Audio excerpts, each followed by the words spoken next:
ब्रह्मा जी सामने खड़े। कहा प्रभु अगर आप हमें वरदान देते हैं, देना चाहते हैं तो कृपा करके हमारी कामना पूर्ण करें। क्या? कहा मैं अमर हो जाऊं। ब्रह्मा जी ने कहा यह तो संभव नहीं है, ये मृत्यु लोक है। मृत्यु लोक का नाम ही इस वजह से पड़ा है कि यहाँ जो भी आएगा स्वयं नारायण ने भी अवतार लिया, उनको जाना पड़े। कहा फिर महाराज कोई विकल्प है? कहा कोई विकल्प नहीं, दूसरा वरदान मांग लो। कहा महाराज अगर 2 से ज्यादा वरदान मांगना चाहे तो?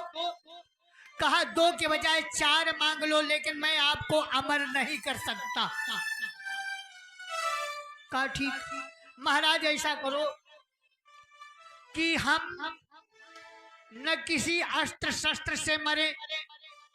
ब्रह्मा जी ने कहा ये मस्तु। कहा न किसी पशु या आदमी से मरे। ब्रह्मा जी ने कहा ये मस्तु।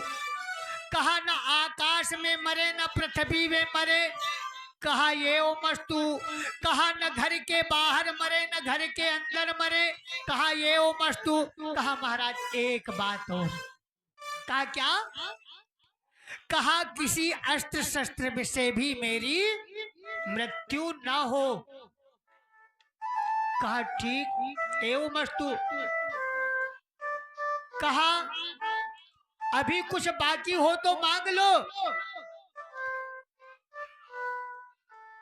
हिरण्यकश्यप ने कहा महाराज आपकी सृष्टि की रचना की कोई भी प्राणी से हम ना मरे। ब्रह्मा जी ने कहा ये वस्तु जाओ, तुमको तुम्हारी इच्छित वस्तु दे दी। ब्रह्मा जी चले गए और उधर हिरण्यकश्यप अपने घर वरदान पा करके घर आया और स्वर्ग लोक में जाकर के विश्वकर्मा द्वारा होने वाली सारी चीजों को, सारी क्रियाओं को बंद करवा दी और स्वयं इंद्र भवन में रहने लगा। इंद्र भवन पर कब्जा कर लिया।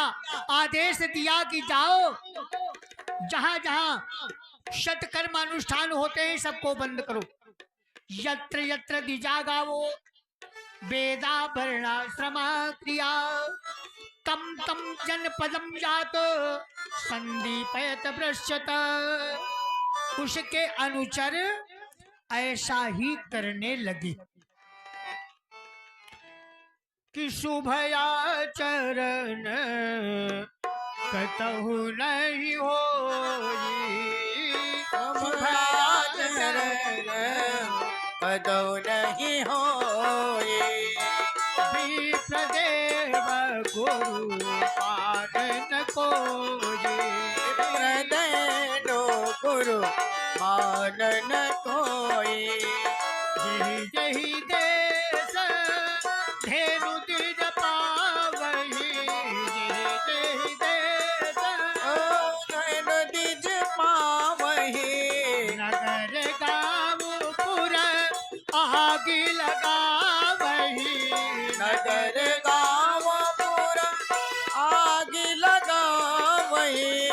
बैठे सुर सब करहि विचारा।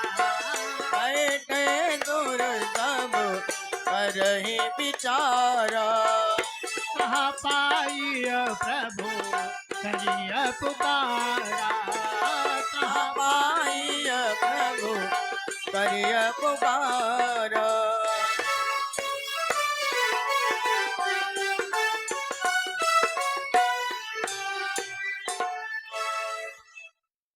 देवता लोग सोचते हैं कि भगवान कहाँ मिले, उनसे कैसे अपनी बात कही जाए।